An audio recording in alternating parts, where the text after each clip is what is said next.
at facebook.com/Talk El Paso. It's 4 p.m. Mountain Time, and that means it's time to talk El Paso with Andrew J. Polk.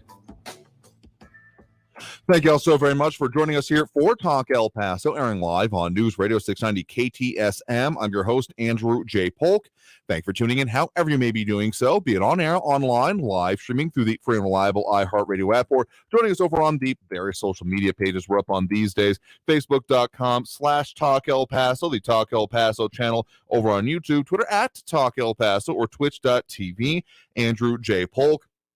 Never going to be a pop quiz or anything like that, at least not on the show anyway. If we ever have an event, maybe we'll have a quiz there for what's the longest running one. But in any case, whatever is the right place for you, where you can see us, join in on the show, add your comments. Your 2 cents is the right place for you to be, particularly on this day, Friday. We have made it through another just way too fast week. I'm just going to call it that here. Didn't we just have that election, and now we're almost on the cusp of Thanksgiving here? Yeah, I know it's always been said to me, time goes faster as you get on in the years, but boy, does that feel more accurate than ever this particular week. So, there's been a lot going on this week as well, and so a lot to talk about when it comes to all of that. So, Friday, end of the week, is when we definitely get into all of it here. So we have Eric von Holstein-Rathlow over on the social media chiming in. Hello to you as well. At least in my view, I can't quite see what emoji you're posting up there. So with whatever hand signal is, see if I can pull up in a different way. We're doing a pointing there. Hello you, as in the I want you old recruitment poster kind of thing here. Don't know why that didn't show up that way. Anyway, point is that we'll take those comments as well as other things on the phone line. We do have those phone lines open, taking those comments throughout both hours of the show. So if you want to get on the line, that number to do so is 915-544-5876, 915-544-KTSM. And Marky Mandingo saying, waiting patiently for the Free For All Friday show. Yes, it is one of the highlights of our week, I will freely admit here, because as much as I definitely love delving into the subject, developing the stuff that we talk about with you all, getting into it and hearing directly from you all is, well, there's just nothing really else for it besides that. So if you want to get on the line there, you can do so. Phone line's already full up at the moment, but keep it in mind through the rest of the program. We'll also have it again up on screen for those watching there. 915-544-5876, 915-544-KTSM. And there's a lot going on here. At least one thing I want to mention before we get into the calls here, kind of not exactly a setting the table, but a point I at least wanted to make sure addressed here. Interesting release out from Governor Greg Abbott's office about Operation Lone Star. I mean, this is a release from the office, so take it as you will, but titled Operation Lone Star Escalates Unprecedented Border Security Efforts, and citing a bunch of different types of highlights, including a letter sent to the White House and President Joe Biden about their, again, state-level efforts when it comes to border security, saying, quote, specifically, quote, 2 years of inaction on your part now leave Texas with no choice but to escalate our efforts to secure our state. Your open border policies, which have catalyzed an unprecedented crisis of illegal immigration, are the sole cause of Texas having to invoke our constitutional authority to defend ourselves. And some more of the things being outlined there, and the more of the things that are very much in line with the governor has been talking about with his change in rhetoric, and I guess somewhat change in policy, more of a doubling down in policy, I guess is the way I see it so far. Joseph Bernadette Bandicole chiming in over there. Good afternoon to you as well. And definitely, thank goodness, it's Friday. And Sergio Faz, good Friday to you all as well.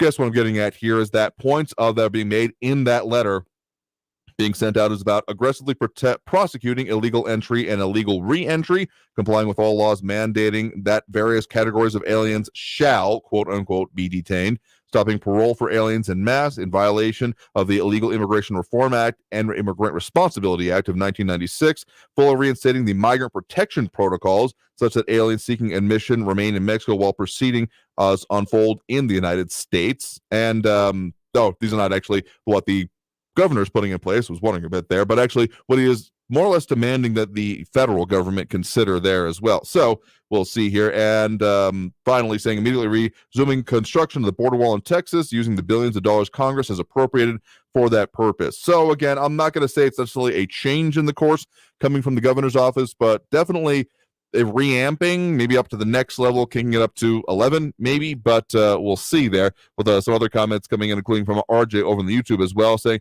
can't believe Rosales wants to halt the trial to question legitimacy of the court's orders.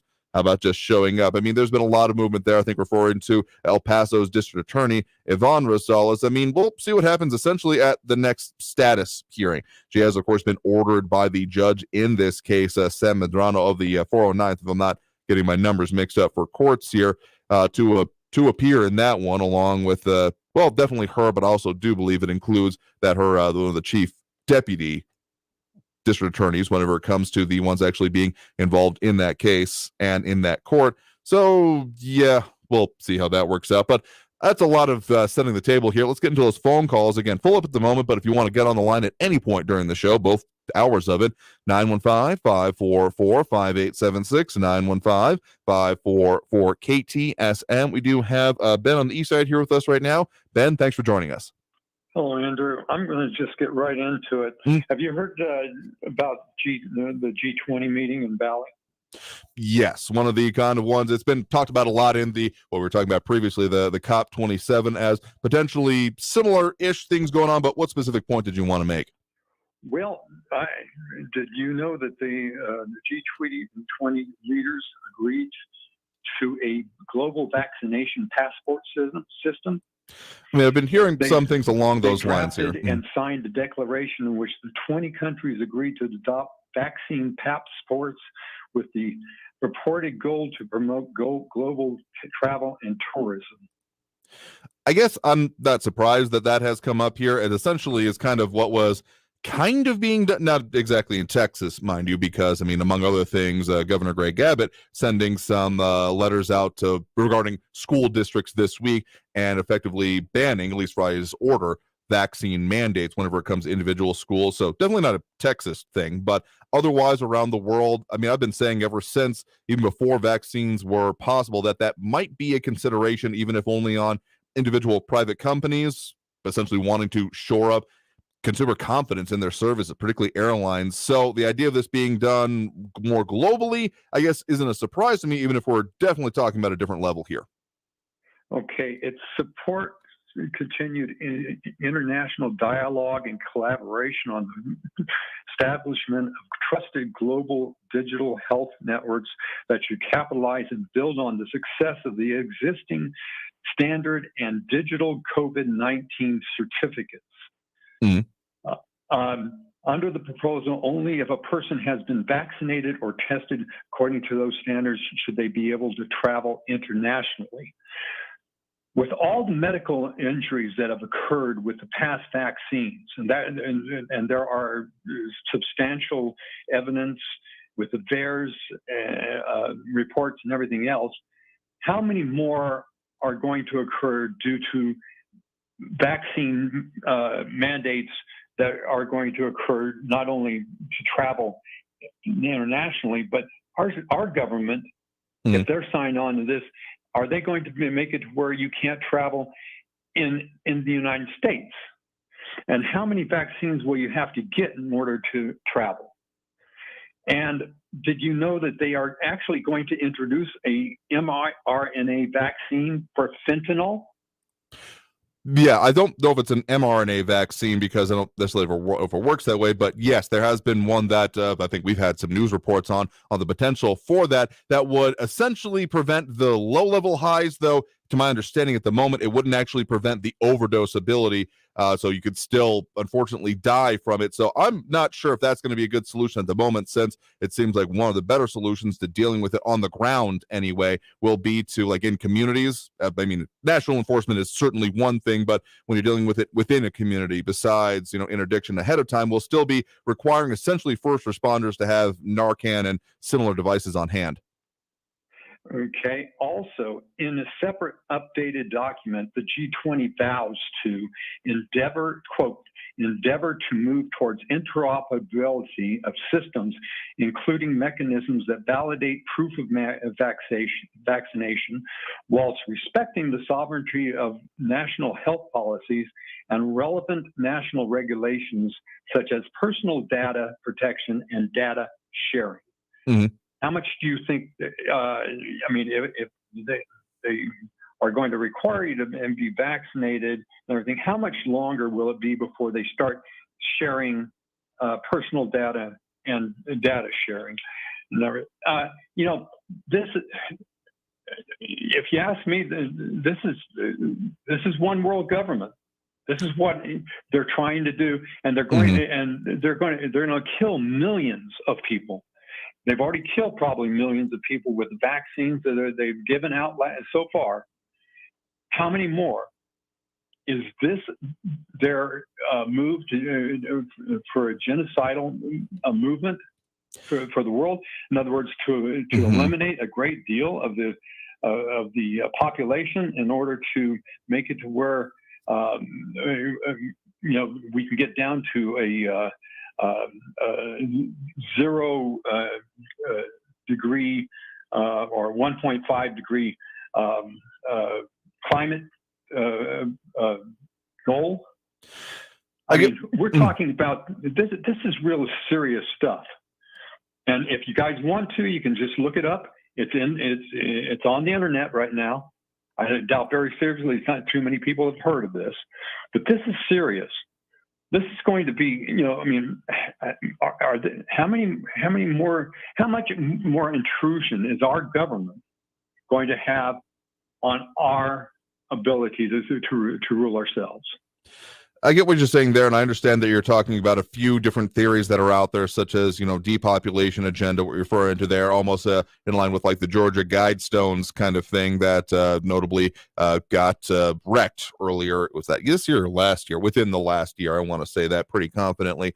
As well as, there's a couple of perspectives I have on that. When it comes to the coordination between countries, I don't even necessarily see that as being much guided towards COVID itself. I mean, the endemic nature of it has probably been continuing on for the foreseeable future. I mean, cloudy crystal ball, cloudy as ever here, so I have no clear idea or really forecasting what's going to be happening there. But I see this as being more geared towards essentially the next pandemic, whatever comes next, because given the interconnected nature of the world and how fast something like this spread, I mean, it felt like it was barely mentioned happening with its origin point in China before it ended up coming out and spreading around the world. And sure, there were some systems in place, such as a contact tracing that was attempted, but they were entirely insufficient in the nature of the disease itself here and its virulence, its ease ability to spread. So given that in mind, I guess I'm not surprised that the concept of more international cooperation on it is being considered, because essentially there's going to be a lot of thinking going on. I've been calling from it from the start about kind of post-mortem, looking past what happened with the way it worked out and what can be learned and changed from it. So I see this being more geared towards potentially the next one here. I do think it's important to mention that there is the idea of the testing involved in it, because not everyone can take a vaccine. Even on a regular level, there is always a percentage of the population that is not going to either tolerate the ingredients of it or have an adverse reaction. That's baked into just about all of them.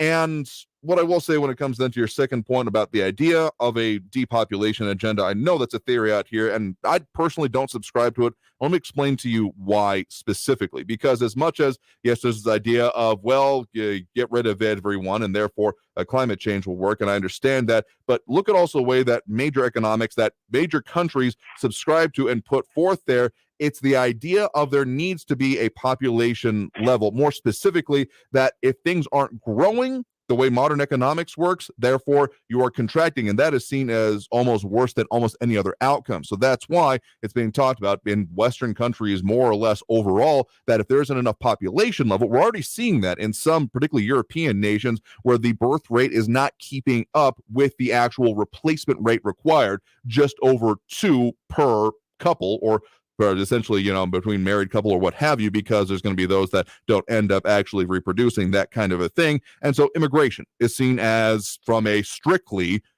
essentially economic standpoint, what you need to keep things going and keep things growing. Again, everything is focused on the continued growth.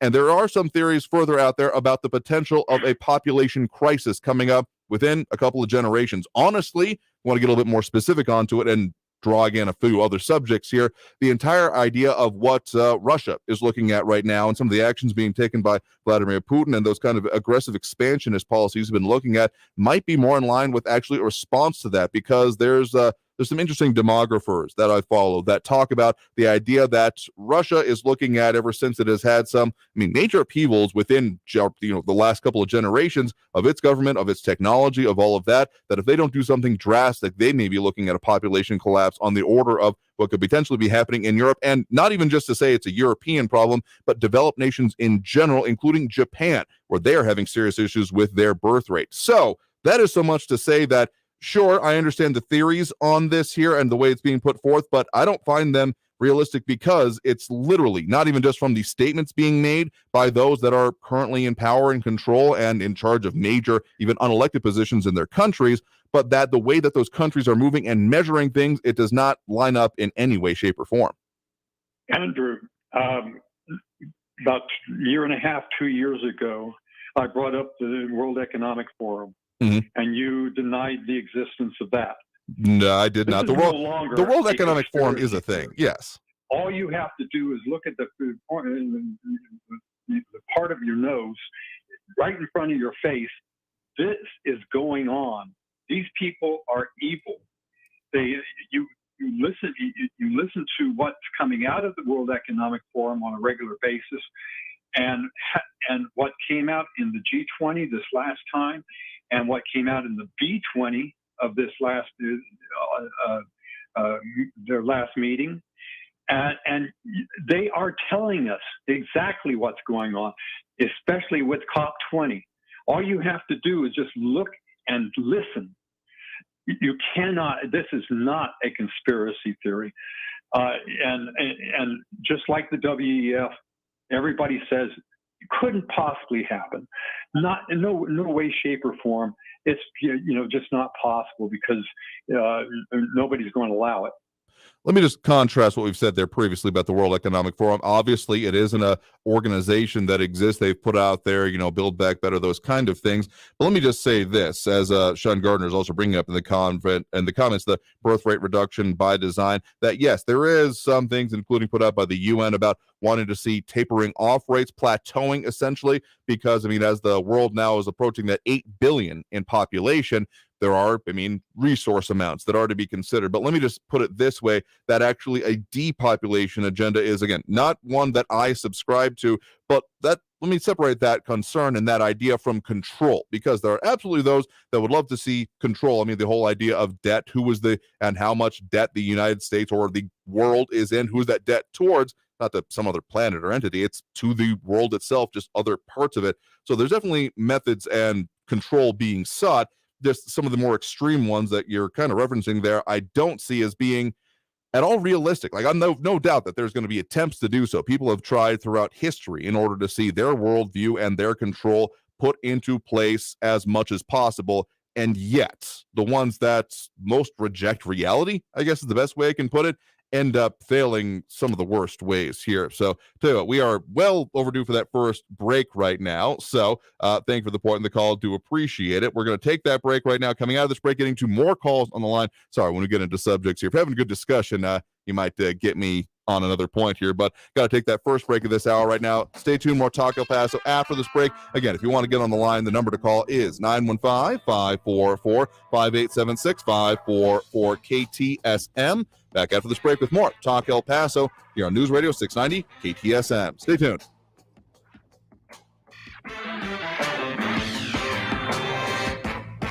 Traffic all day. News Radio 690. Traffic slow on the I-10 westbound this afternoon, mainly because of a crash I-10 westbound after Geronimo Drive. Traffic is stop and go on the 10 westbound from the Loop to Reynolds with 12-minute delays. On the 54 southbound between Stan Roberts and Kenworthy, that's a 22-minute delay. And Global Reach is stop and go with 27-minute delays from Liberty Expressway down to Montana. Kerry Edwards, El Paso traffic.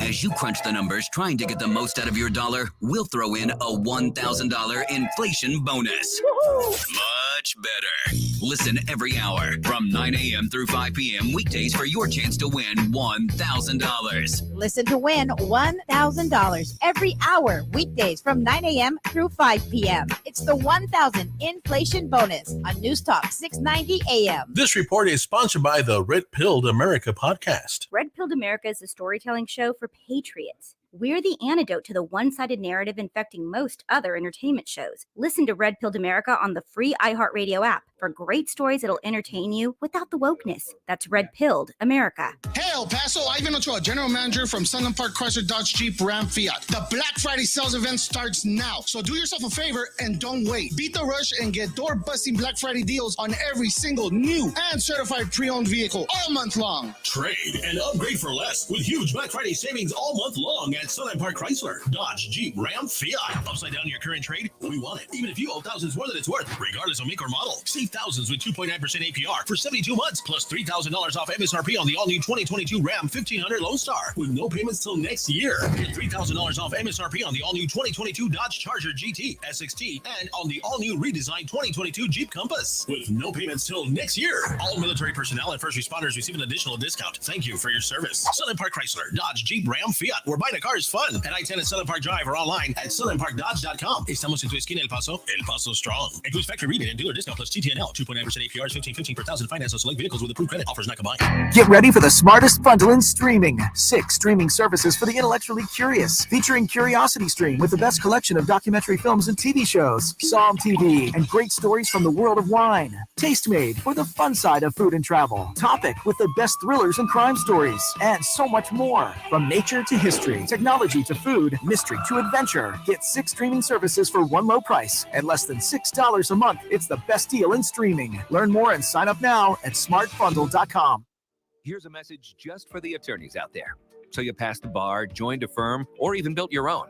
Now are you finding out that you're doing more administration than actual law practice? Lexicon can help. Lexicon is a legal technology provider with over a decade of experience streamlining administrative tasks like timekeeping, billing, and more, so you can focus on maximizing billable hours and increasing client satisfaction. Call 855-4-LEXICON or visit lexiconservices.com/go to learn more. El Paso's News Radio 690 KTSM. Live from the KTSM AM 690 studios, it's Talk El Paso with Andrew J. Polk. To be a part of the show, follow on Facebook at facebook.com/Talk El Paso. Now here's your host, Andrew J. Polk. Thank you all so very much for joining us here for Talk El Paso, airing live on News Radio 690 KTSM. I'm your host, Andrew J. Polk. Thank you for tuning in, however you may be doing so, be it on air, online, live streaming through the free and reliable iHeartRadio app, or joining us over on the various social media pages we're up on these days, facebook.com/Talk El Paso, the Talk El Paso channel over on YouTube, Twitter at Talk El Paso, or twitch.tv, Andrew J. Polk. A lot of comments coming in over on those various social media pages. Those dropping those likes and reacts already do appreciate it. We do have Flaco Jimenez, Matt Olson, Ida Beza Gardner, Marky Mandingo, Richard Genesee, James Holmes, Sergio Faz, Robbie Flores, Monica Cervantes, and Matt Olson, but I did say that one already. Doesn't even be the full list sometimes, which is annoying, but try to give it as best we can. So, again, if you wanted to chime in over there, you can do so as well. A lot of people doing so. And, of course, those phone lines open throughout both hours of the program. Full up at the moment, actually, for that matter. Probably will be through a good portion of the show, just FYI. So here's a hint, whenever we're finishing with the caller, that might be your best chance to try again. But if you want to keep it down, take it down. That number to call is 915-544-5876, 544-KTSM. Let's go ahead and get into another call here right now. We do have Andrew on the west side here with us right now. Andrew, thanks for joining us. Yes, thank you very much, Andrew. Wanted to talk about the bills that have been introduced for this new legislative session coming up next year. Yes, the Texas legislative session, the one that I am not quite as excited as I am for elections, but, well, this one's a little bit more drawn out, so maybe it's more excitement overall. Anyway, yeah, we're definitely going to be delving into that. We got some interviews coming up with parts of our local state delegation, but I think you're going to be talking probably more some of the other significant statewide ones that have been submitted so far. Yes, well, basically what they call gun safety legislation or common sense gun safety programs. I mean, there have been, just to put in perspective from the way I think about it, there have been some of those that have been proposed just about every session in recent memory, with maybe a little bit more of a focus on it from the local state delegation ever since essentially 2019.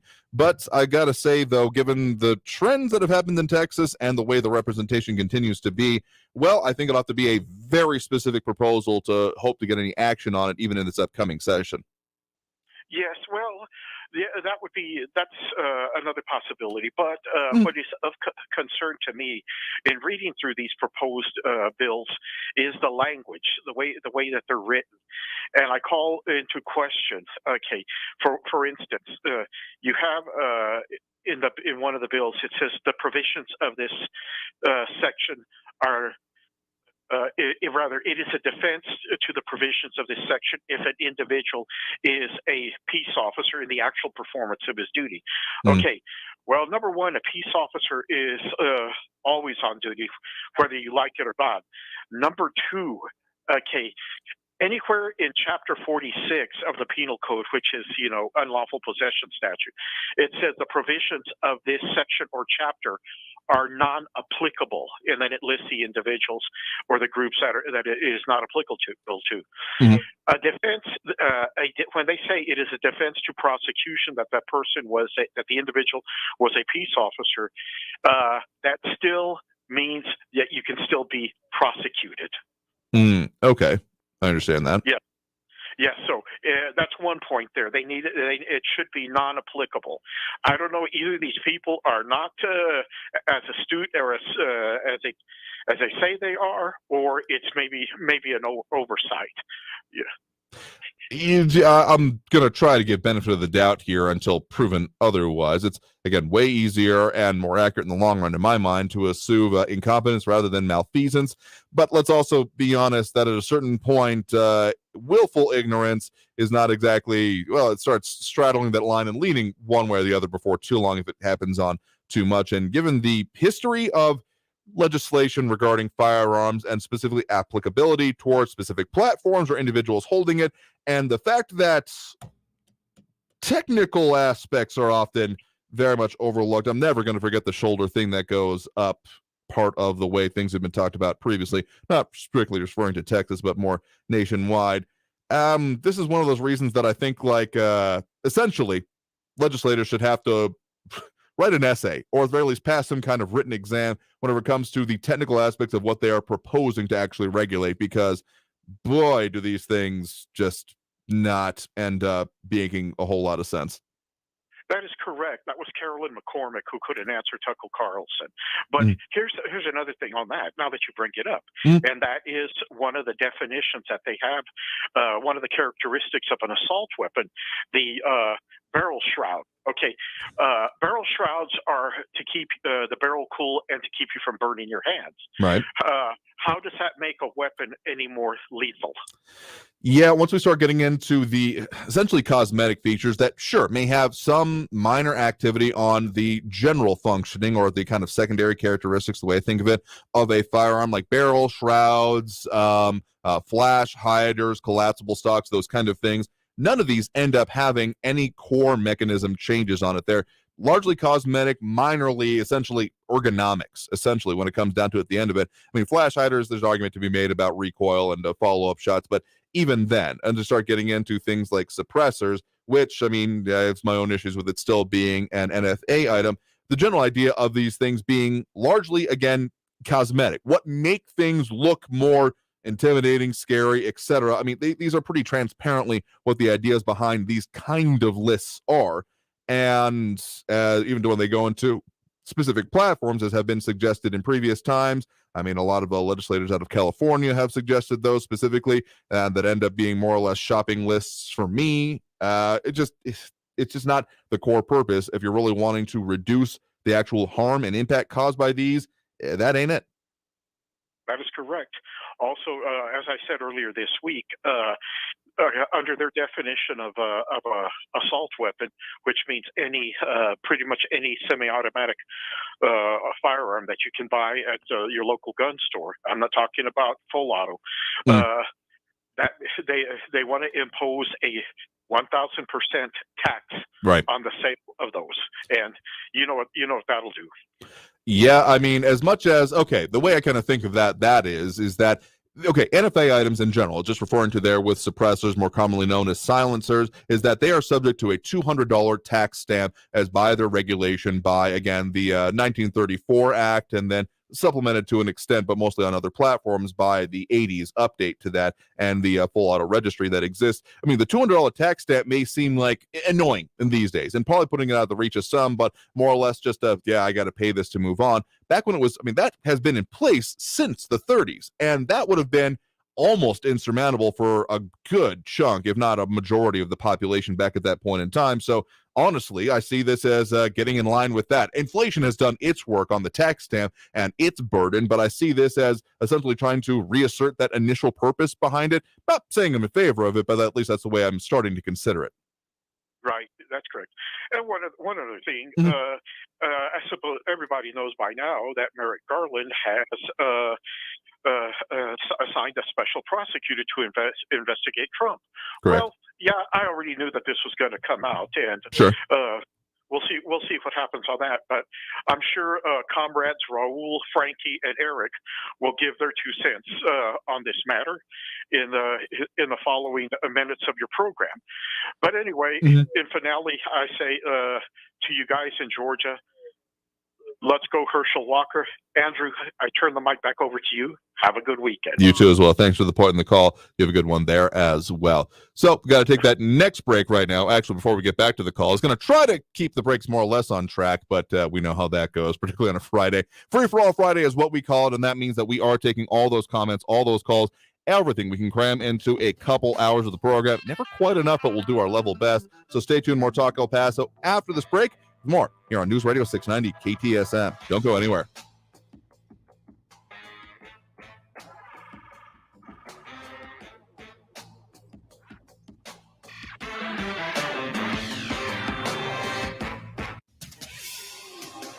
El Paso's News Radio 690 KTSM. News Radio 690. Traffic all day.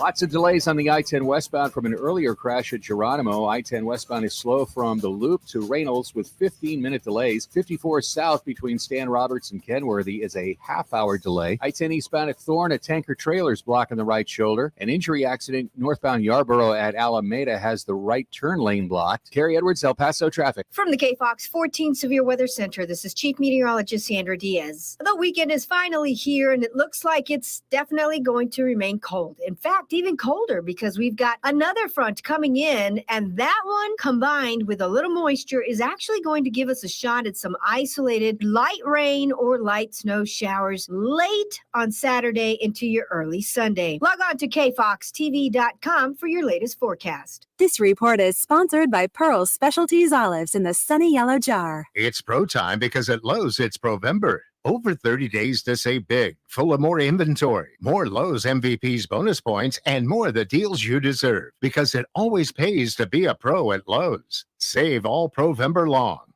Sometimes life makes choices for us, so we need to make the most of the choices we do have. With annual enrollment starting October 15th, El Paso Health Plus is the local choice if you are covered by Medicare and Medicaid. Our local plan offers supplemental benefits like dental, transportation to medical appointments, great OTC benefits, vision, hearing, and much more. El Paso Health Plus also has programs designed to help keep you independent and healthy. So if you are covered by Medicare and Medicaid, El Paso Health Plus is the plan for you. Now is the time to enroll in a local Medicare Advantage plan, run by local people who live and work in El Paso.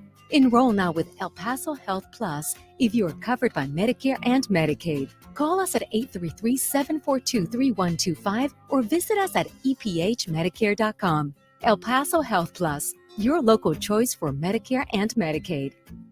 For the local issues and discussion you won't get anywhere else, turn to Talk El Paso, weekdays at 4 right here on News Radio 690 KTSM, brought to you in part by the El Paso Community Foundation. Sound off on what matters to you, Monday through Friday, 4 to 6 p.m., and let's talk El Paso. The crypto markets are melting down again with the crash of the second largest crypto exchange after it was attacked. I'm Mark Moss, helping you navigate the decentralized revolution. So listen to The Mark Moss Show on the iHeartRadio app, on Apple Podcasts, or wherever you get your podcasts. This report is sponsored by the Mark Moss Show podcast. We first opened about 10 years ago. We were small, just a few of us, but it was exciting.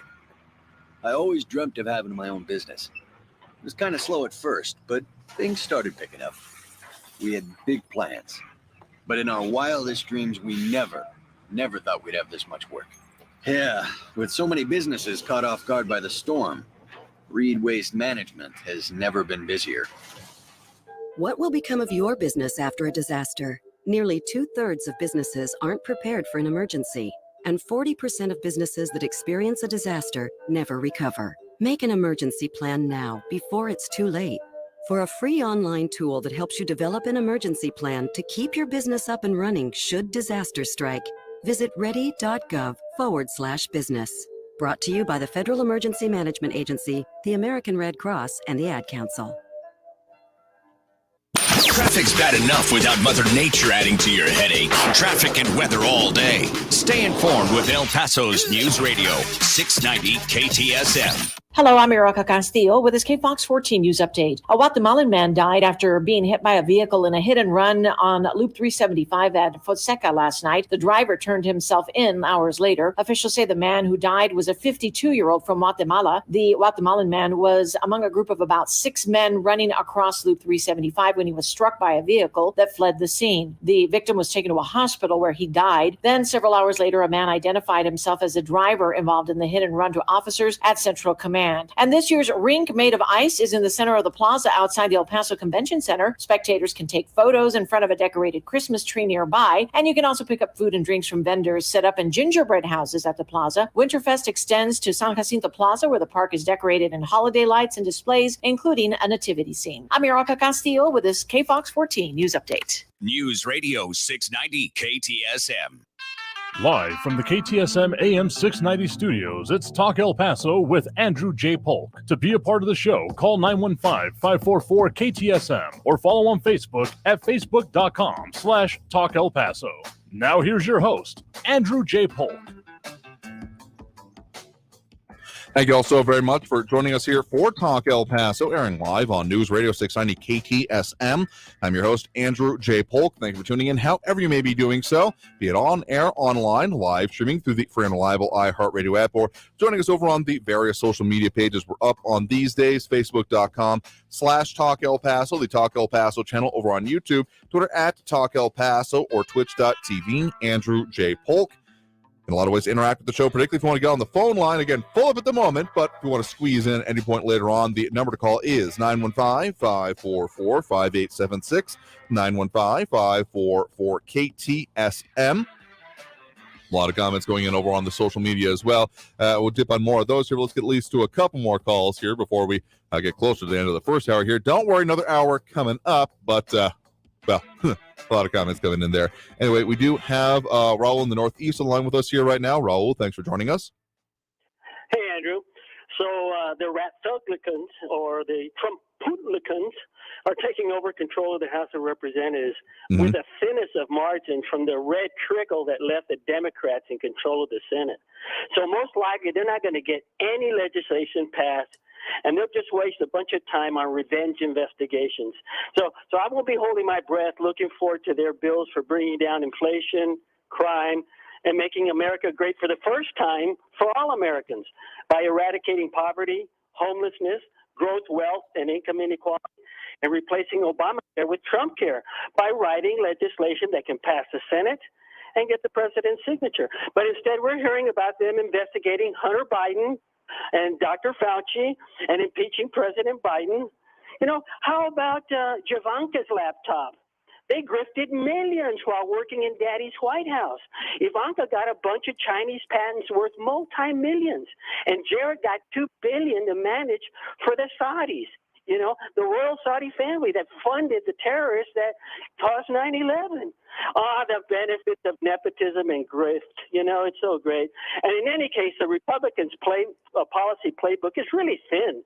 It consists of their traditional same old scat of tax cuts, deregulation of the economy, support for the fossil fuel plutocrats, and spending trillions on the merchants of death at the military-industrial complex. Now, there's your deep state.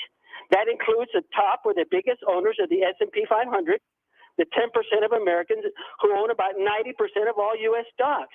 And then these plutocrats hire almost 12,000 lobbyists who swarm over the best politicians money can buy, writing for them the laws they want passed for the big bucks that they're going to pass on to them. You know, there are 22 lobbyists for every congressperson and senator, and billions in dark money. You know, this is plutocracy. This is not democracy. It's not representative government when only two political parties control the government.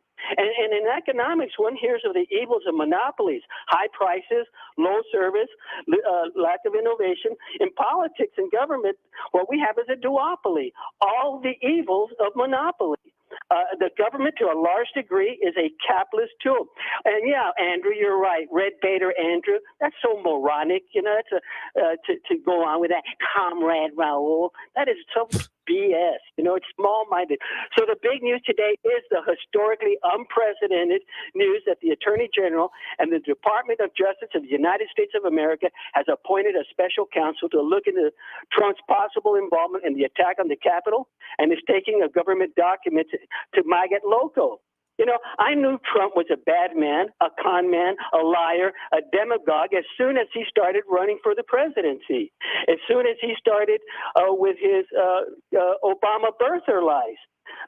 And you know, what really bothers me is that most people are followers, not managers or supervisors or executives or entrepreneurs. They've never had to hire or fire anyone. Most people are not educated in management, problem solving, decision making, critical analyses. So many of these people look for a messiah, a leader, a big daddy to tell them what to do, how to do it, and when to do it. Lots of Trump followers are just like this. They think their opinions have as much weight as the experts with expertise in their fields. Now, as to those with leadership expertise and education, you have generals. Here in El Paso, we revere the military. The military has had a long presence here in our community.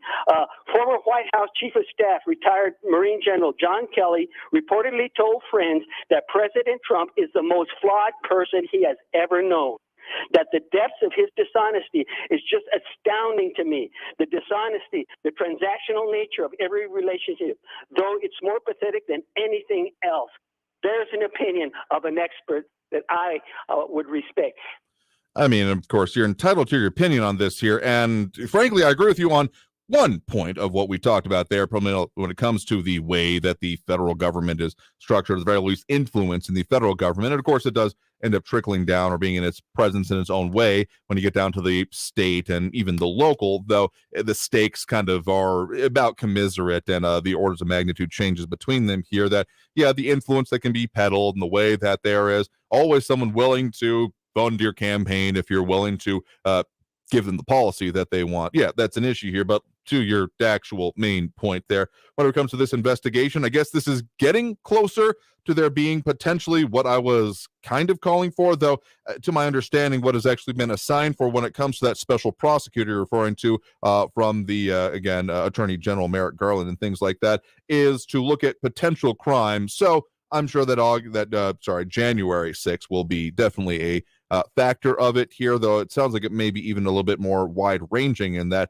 Frankly, I don't feel like it should be a controversial statement that people committing crimes should be held accountable for said crimes, though the way it's almost focused on here, I mean, there's obviously also a political goal with it. And I got to say this has been one of the bigger notes coming out of this whole situation, is that if this was truly the goal all along here, particularly with, say, the committee hearings going on, it's notable that they've taken this step now that those committee hearings are, for, again, January 6th, very likely to now go away. So I'm not going to call it a continuation of that. This will take a different format. But frankly, the more we hear about it publicly, outside of actual charges being made, arguments being made in court, that kind of a thing, the less, stock I'm going to take into it, because it's definitely going to serve at least a purpose for the White House, even if there was that phrase or statement being made that I'm not sure that it actually serves the long-term goals of their saying that the president was not aware of a special counsel being appointed. At best, it's I don't really believe it. And at worst, it's so you don't know what's going on within other parts of the executive branch of governments, and particularly high-level ones. So I'm not really taking that as a net positive in either way you slice it, frankly. But the idea of there being investigations, I mean, elections have consequences. There are almost certainly going to be more committees, more hearings. That's why control of the House, even though it is the lower chamber, is kind of important. It originates a lot of things, including subpoenas, hearings, those kind of things. So I guess I'll take it with the same grain of salt that I did take the January 6th hearings on their own until something substantive comes out of it. Again, the major point that comes out of any real set of legislative hearings is going to be potentially going into legislation, unless it gets referred to other investigations, which some of that evidence and things that discuss in that might be going towards, but only time will tell there. And again, I'll be looking more for that coming out of actual what is being said in courtrooms and in filings than it is, well, let's just call it publicity statements that were very much a part of a lot of the January 6th hearings, because any real consequences weren't going to come from them. It would come from, well, maybe this process. But again, I'll be keeping my eye on it personally as well. So thanks for the point in the call for what it's worth. We got to take that next break right now. Again, do appreciate it. I mean, we do talk about the important things at Free For All Friday. So when we talk about the whole lot, just in short and in general here. So coming out of this break, we'll get to more of the call. Well, squeezing what we can, probably more comments coming out of this. But again, if you want to get on the line, that number to call is 915-544-5876, 915-544-KTSM. Back after this break with more Talk El Paso here on News Radio 690 KTSM. Stay tuned.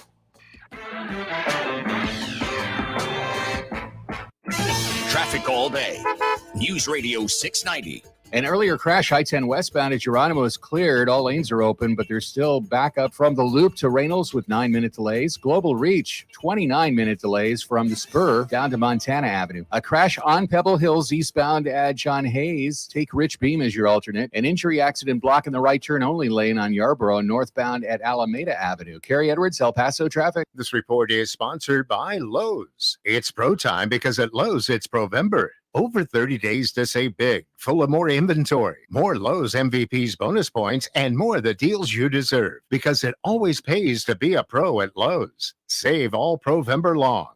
You wash your hands, you brush your teeth, but what about the nose? How do you clean your nose? With Navage. Navage uses powered suction to pull saline in one nostril, around the back of the nose, and out the other nostril, flushing out allergens, mucus, and germs. And it's why cleaning your nose, the body's air filter, is the next evolution in daily personal hygiene. People try Navage for lots of reasons. Sinusitis, colds, allergies, snoring, things that make it hard to breathe through your nose. But over time, they find that cleaning their nose makes them feel better, a lot better. Over 3 million Navage users have written more than 100,000 reviews, averaging 4.7 stars, saying, best product I've ever used, and amazing, I love my Navage. Navage helps you breathe better, sleep deeper, and snore less, but the biggest payoff is improved health. Navage is good personal hygiene and can help you stay healthier. At Walmart, Walgreens, CVS, Rite Aid, Target, and online. Navage, N-A-V-A-G-E. Clean nose, healthy life.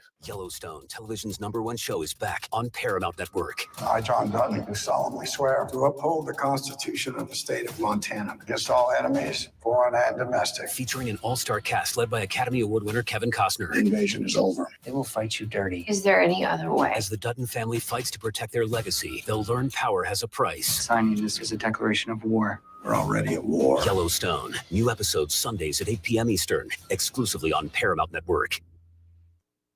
New on Curiosity Stream, the Nazis' true strength was their propaganda. You had posters, you had banners, you had music. See how a mastery of messaging galvanized Hitler's march to power in Project Nazi Blueprints of Evil. And if space is the final frontier, is it destined to be monetized? The battle between space exploration and galactic capitalism may have already begun. Don't miss Space Greed. Watch now on Curiosity Stream. Annual plans are $20, just $1.67 a month. Visit Curiosity Stream. The future of audio is here, and it's always free. Listen to what you want, whenever you want. I'm going to do that right now. Download our free iHeartRadio app for all your music, radio, and podcasts. iHeartRadio. I'm Ben Ferguson. And I'm Ted Cruz. Listen to our podcast, Verdict with Ted Cruz. We discuss the disaster of Republicans losing the Senate, the critical runoff in Georgia, and Senate leadership elections this week. So download Verdict with Ted Cruz right now, wherever you get your podcasts. News Radio 690 KTSM El Paso. Live from the KTSM AM 690 studios, it's Talk El Paso with Andrew J. Polk. To be a part of the show, call 915-544-KTSM or follow on Facebook at facebook.com/Talk El Paso. Now here's your host, Andrew J. Polk. Thank you all so very much for joining us here for Talk El Paso, airing live on News Radio 690 KTSM. I'm your host, Andrew J. Polk. Thank you for tuning in, however you may be doing so. A lot of ways to interact with the show, particularly at this point, or really the entirety of this show. Got going on for you for Friday, Free for All Friday. That's what we call it, and what that means is that we got open lines throughout the show. So we're open in the opportunity sense. They're full up at the moment. So if you want to call in a little bit later, keep that number in mind, 915-544-5876, 915-544-KTSM. But a lot of other comments coming in there. Those dropping those likes and reacts that we do certainly appreciate over there, including Flaco Jimenez, Ion Graham, Matt Olson, Ida Beza Gardner, Marky Mandingo, Richard Genesee, James Holmes, Sergio Foz, Robbie Flores, and Monica Cervantes. Helps with all those algorithmic things to talk about the things that affect us here in the borderland and beyond. So a lot of different comments and different things being brought in here, including reasoning and how to make reasoning, and one interesting one, and one that came to mind and one I meant to make with the last caller as well. Erfron Holstein Rathlow saying government is incapable of eliminating poverty. I mean, there's always, of course, the question about where the origination of funds to do such is. And again, keep going back to that quote from de Tocqueville about, and others, of the kind of, early parts of the American experiments, and commenting on how willing people were to make associations and be involved in the process, which is, I think, part of the problem we have this day, is that people are not but that's a separate thing. I mean, I guess from my perspective, the best thing that government can do in terms of wealth prosperity is making sure that the table is set, but otherwise getting out of the way. Because once you start legislating things like that, sure, best intentions and all, but the doctrine of unintended consequences is well and truly alive when it starts coming to what people should or shouldn't be able to do. I mean, yeah, making opportunity available and, equality of opportunity, those kind of things are important and definitely part of the American ethos. But guaranteeing, then it's a pretty quick line when you start getting into the picking winners and losers. And that's where it starts getting fraught. And as much as there are issues with the current system and the way we have it, not sure that doing nitpicking and meddling so much as getting out of the way might be a better one in the long run here. But that's at least one small thing to be made and being made of here. And a lot of different points being made, but we got to take that next break right now. Coming out of this break, we will get to more calls, comments, and everything we do on the line, just short timing at this segment. So if you want to get on the line again, the number to call a little bit later once it opens up again is 915-544-5876, 915-544-KTSM. Back after this break with more Talk El Paso and the top of the hour news here on News Radio 690 KTSM. Don't go anywhere.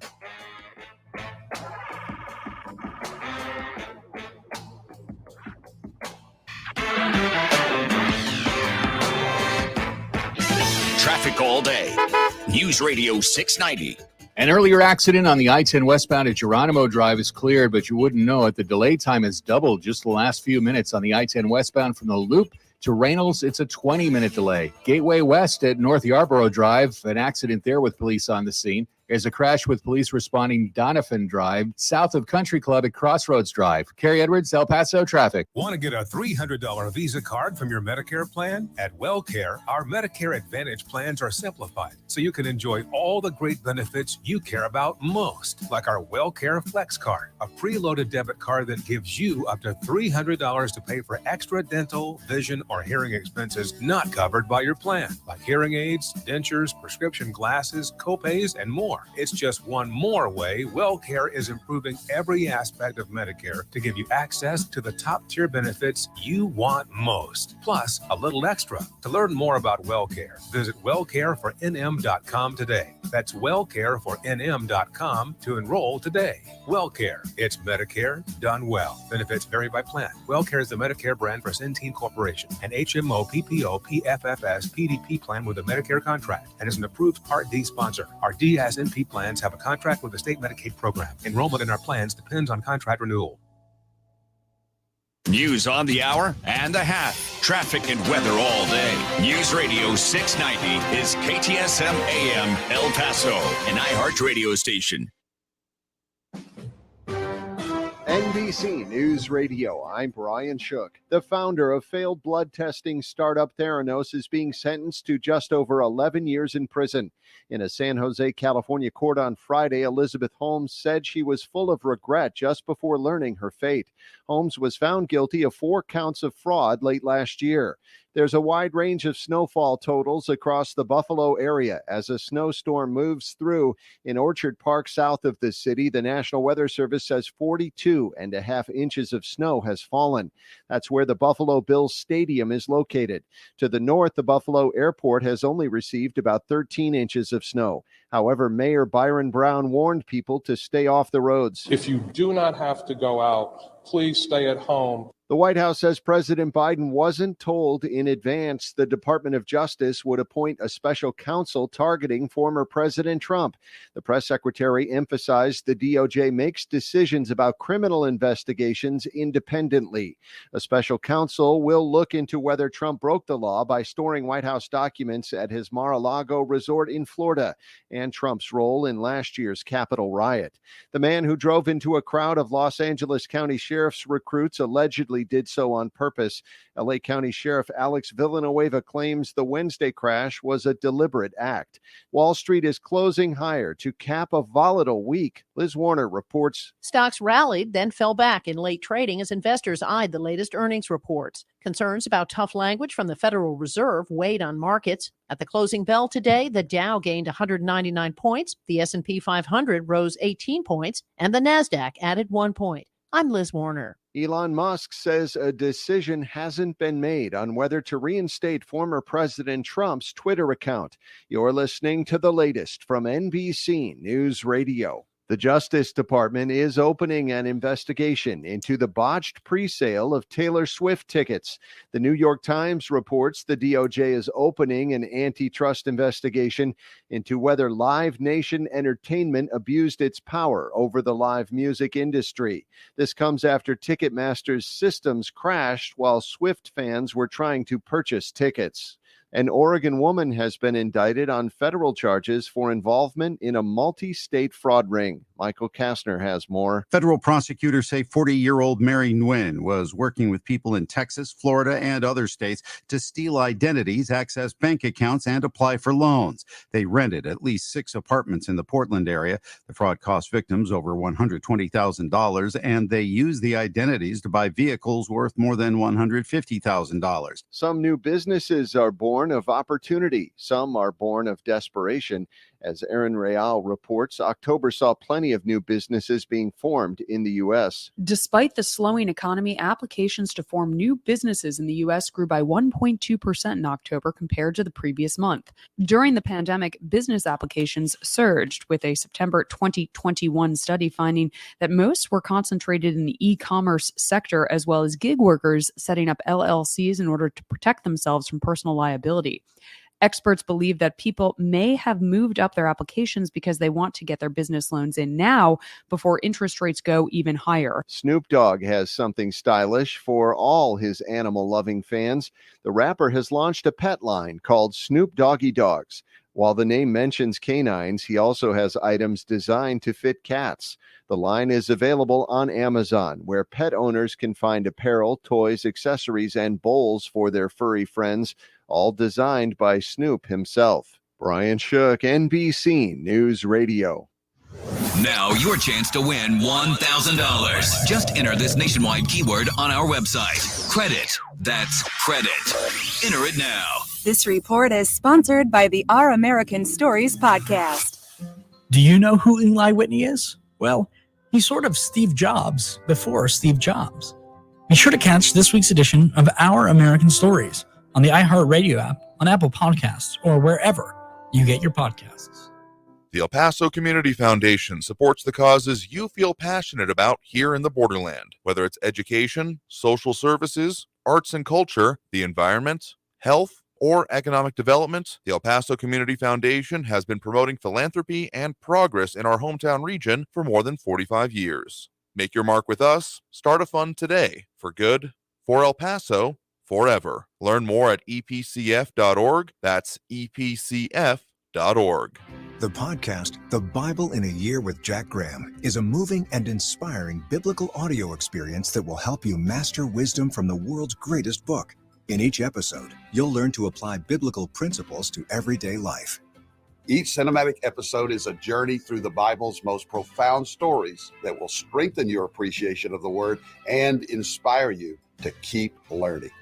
Listen to the Bible in a Year with Jack Graham on the iHeartRadio app or wherever you get your podcasts. Talk El Paso is going daily. Join host Andrew J. Polk weekdays at 4 with the Borderlands' only live local talk radio show, breaking down the impact of the news and taking your calls. That's Talk El Paso, live Monday through Friday at 4, right here on News Radio 690 KTSM.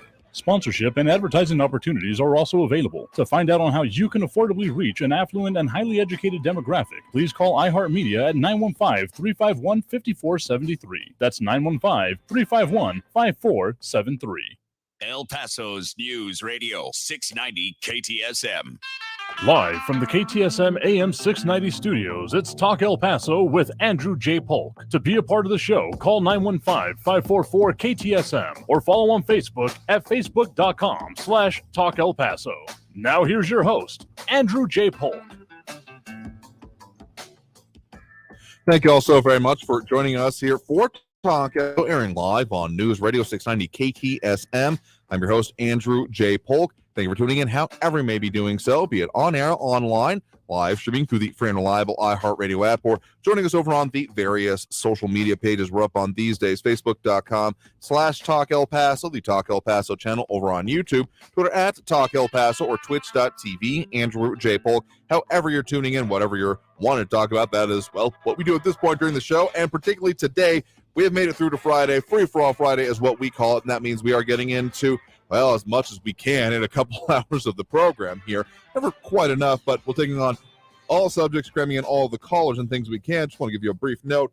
Not that we're trying to become a weather station, never really are, but possibility of snowfall in our region this coming weekend here. Doesn't look like, according to the National Weather Service El Paso office, that'll get much in my neck of the woods on the west side of the mountains, but it's possible, more like a less than a 0.1 inch Saturday night through Sunday morning. So possible this weekend, but as you get further east and including into Hudspeth County, that's where we might see maybe accumulation. But in any case, bundle up, wrap those pipes if you haven't already, and consider what are you going to do to take care of those around you, including pets and the elderly, etc.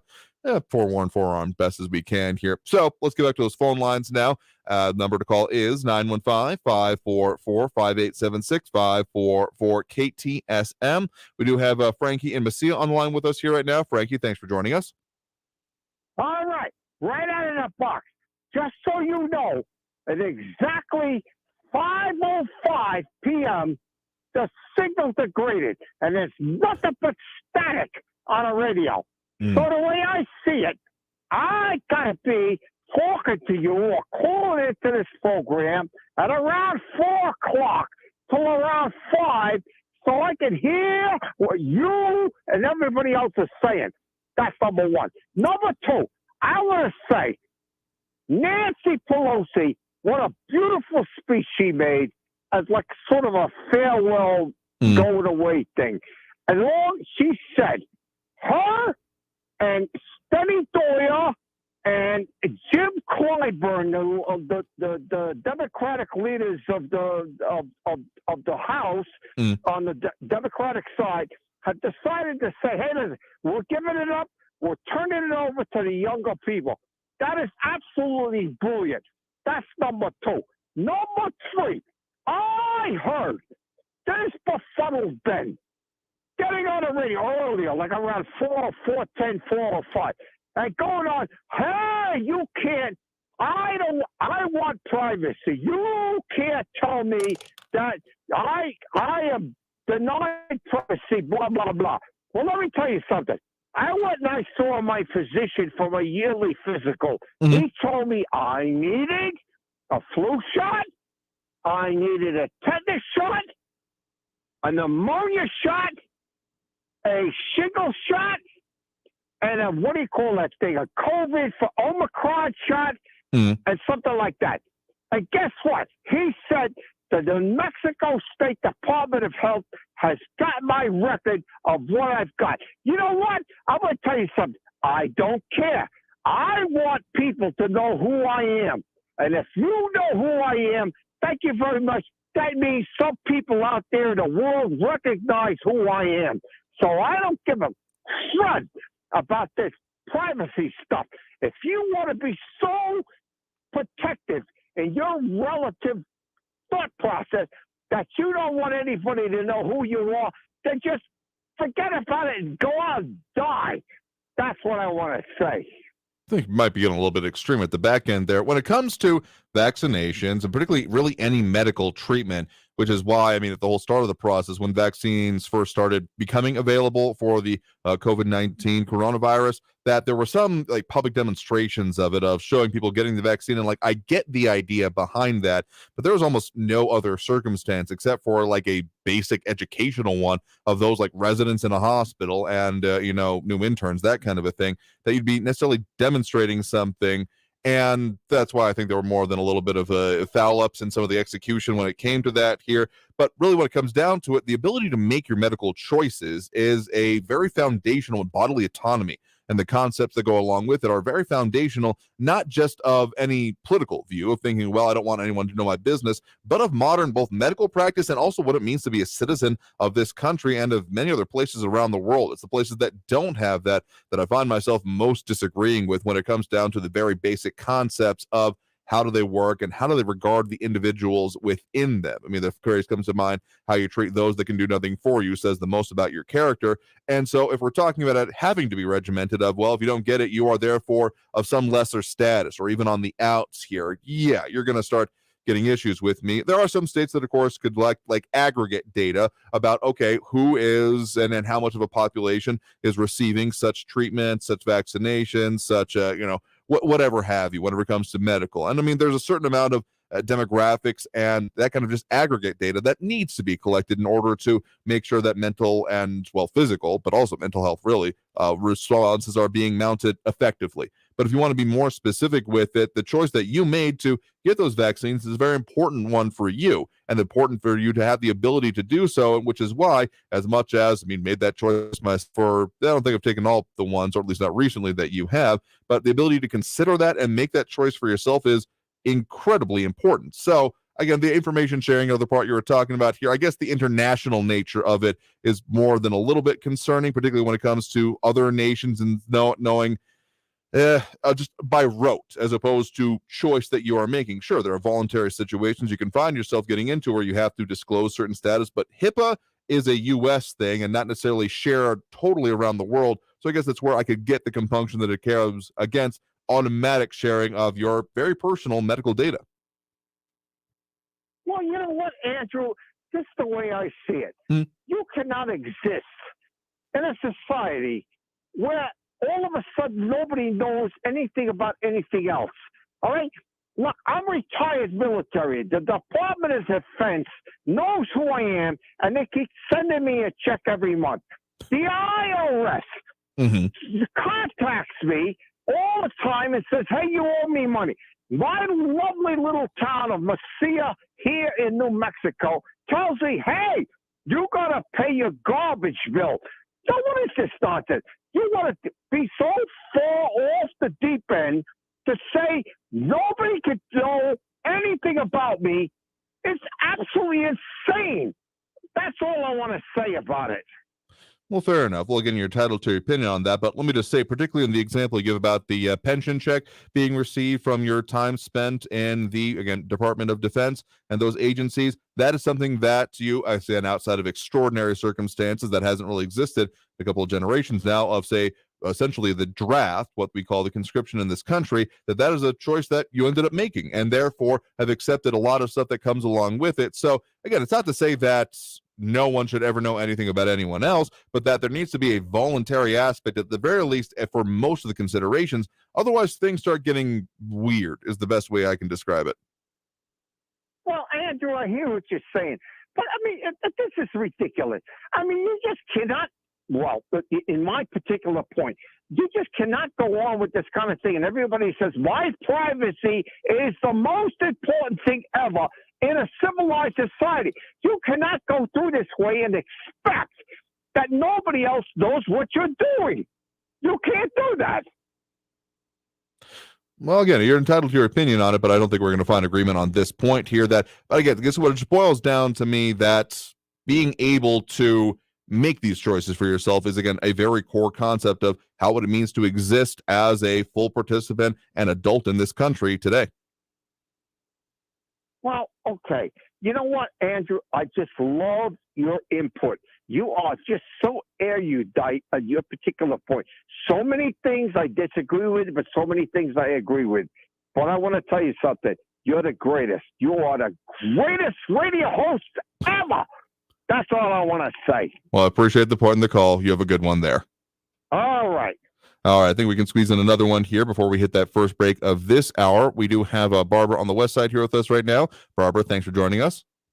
Hey, Andrew. Thank you for taking the call. What a Friday. I Yes, don't know indeed. what else to say about these callers. I just want to make a few comments about the testimony that Ray and Mayorkas had in front of the Homeland Security Committee. They asked, of course, Mayorkas if our border was secure. Of course, his answer was yes. It's a good thing that Ray was sitting right next to him, because they asked Ray, and I'm going to quote him because what he said was very powerful. He said, "What I would say is that we see a significant criminal threat coming from south of the border, whether it's guns, drugs, money, or violence. We see transnational organizations that are sending their drugs here, that are using street gangs here to distribute it, and that distributes it to the violent crime, and that contributes to the violent crime crisis here. We've had takedowns. In Phoenix, we seized one vehicle interdiction, enough fentanyl to kill the equivalent of the entire state of Pennsylvania. One vehicle in Phoenix. This is what Mayorkas calls a secure border. People, this is what's happening around us. And we have Raul and Eric and Frankie calling in with sometimes nonsense. I hate to say it, but focus on what's happening in our own community. And then in that same testimony, they asked Mayorkas, why are they removing air marshals off high-risk flights during the busiest travel season of the year, even though Mayorkas knows that the aviation infrastructure is at the highest threat and is a target. And DHS is even keeping track of how many high-risk flights are taking off without air marshals on them. They're sending the air marshals to the border to do welfare checks, to transport illegal immigrants, and do janitorial duties. So they're asking Mayorkas, why are you doing that? And Mayorkas' response is, well, they're not conducting janitorial services. I quote, we have contract personnel to do that. So remember that they at the beginning, they were wanting to move doctors from the Veterans Administration to the border. Then they were asking for volunteers in the military to do 60-day deployments at the border. Children are being interpreters at the schools. Border Patrol were required to get the CDL license so they could become a shuttle service. I mean, all this is happening right here in our back door, and we are totally helpless. And I'm wondering if anybody saw or read about China's secret police stations in New York and other cities in the United States. That is dangerous. And what Ray says is it violates sovereignty and circumvents standard judicial law enforcement cooperation processes. They are here, they're tracking down, they're arresting and extraditing people to China, especially the dissidents, okay? So this is happening in our community. To me, this is more important than hearing Raul and he's like a kid that has to come up with some crazy name for Trump and conservatives and whatever, and doesn't focus on the important things that one day they might just tear down his door, and he's not going to be prepared because he's too busy focusing on Trump. And now, oh my goodness, the Oversight Committee is going to be conducting investigations. But it was okay that they had how many impeachment hearings on Trump? How much did they get done? I mean, that's the responsibility of the Oversight Committee. I want to know if our president is compromised. I want to know if what the presentation in Chinese that they showed on TV that came off of Hunter's laptop, I want to know the validity of it. I want to know how many businesses our president has participated in with Hunter. I want to know how much money he got from their commingled funds. Is our president compromised? That's important. We need to know those things. And I don't think it's a witch hunt. To me, the Democrats did conduct a lot of witch hunt committee meetings on Trump. They did out of hatred. I want this to be done out of facts. Do we have evidence that this could have happened? And if so, to what degree? I mean, we're talking about our country. You saw what, I don't know if anybody watched the hour interview with the president of El Salvador, and he said that nobody will ever bring the United States down, he said. The only way the United States will ever be down is if it happens from the inside. Mm-hmm. And he went on to say how, looking from the outside inside, that what's happening regarding our streets, regarding our crime, regarding the drugs, regarding the border, he said, all that is intentional because no country would do that to themselves, would actually want to take themselves down. That's what they're seeing in Central America. Guatemala says now that we are facilitators of trafficking. Mexico says they're losing patience with President Biden because he's not doing anything to help stop the crisis that we have at the border. And now they're using fentanyl ads in Mexico to portray what the United States has become. This is what we need to be focused on, getting our country back on track, working together rather than, the name calling, the put downs. You have a caller who has called me a white supremacist terrorist, who's called me a racist, who's called me a hater. Those are things that if somebody could get hurt believing his rhetoric, that is dangerous, and he needs to recognize that. He's putting people's lives in danger. I believe that. He needs to stop that. That's not advancing, working together and getting our country straightened out. I mean, I call in, Andrew, with facts, and I quote people. Seldom do I put my own opinion, but when I say it's my opinion, I'll say this is my opinion. Right now, I'm commenting on what I hear from Eric that I don't appreciate. And I don't appreciate Raul getting on there and the name calling, but we say it's freedom of speech. Where is the limit? They are in danger. If people know me and they believe his lies about me, I could get hurt. They need to stop and think what they're putting and what they're writing and what they're saying on your show. I mean, the idea is talk El Paso. I talk about El Paso. How do we get El Paso better? How do we get our government better? And when I talk about Escobar, somebody called and said that, I don't know, I shouldn't have said the things that they need to understand. I criticize her politics. I have never called her names. I have never attacked her personally. Like I told my grandson, President Obama may be a wonderful husband, a wonderful father, and a wonderful son-in-law. That's how I feel about Escobar. She could be a wonderful parent to her girls, a wonderful wife, a wonderful daughter. I don't take any of that away from her. Sometimes we take on a job that we may not be good at. And that's how I feel about our representative. That's how I felt about Obama. And anybody who gets on this show and says anything to the contrary is not being honest with what I said. So I've clarified exactly where I stand on everything today. I'm hoping that Eric, especially Eric, will take it to heart if he has one. I don't know. But from what I see, it's really difficult to want to contribute to a wonderful show that you give us a platform on, Andrew, and be a part of it and feel that you're contributing something to the conversation, because they take that all away from us. That's my opinion. Anyway, have a great Friday. If I don't get to talk to you, Andrew, you have a fantastic Thanksgiving with your family. You too as well. I do appreciate the point and agree with you on a variety of points here, but appreciate the point in the call for its own purpose here as well. You have a happy Thanksgiving as well. Thank you. All right, with that, we got to end up taking that next break right now. Coming out of this break, we will talk more about those points. I want to let some of those go, of course, here, but we got to take that break. So if you want to get on the line, that number to do so is 915-544-5876-544-KTSM. Back after this break with more Talk El Paso here on News Radio 690 KTSM. Stay tuned.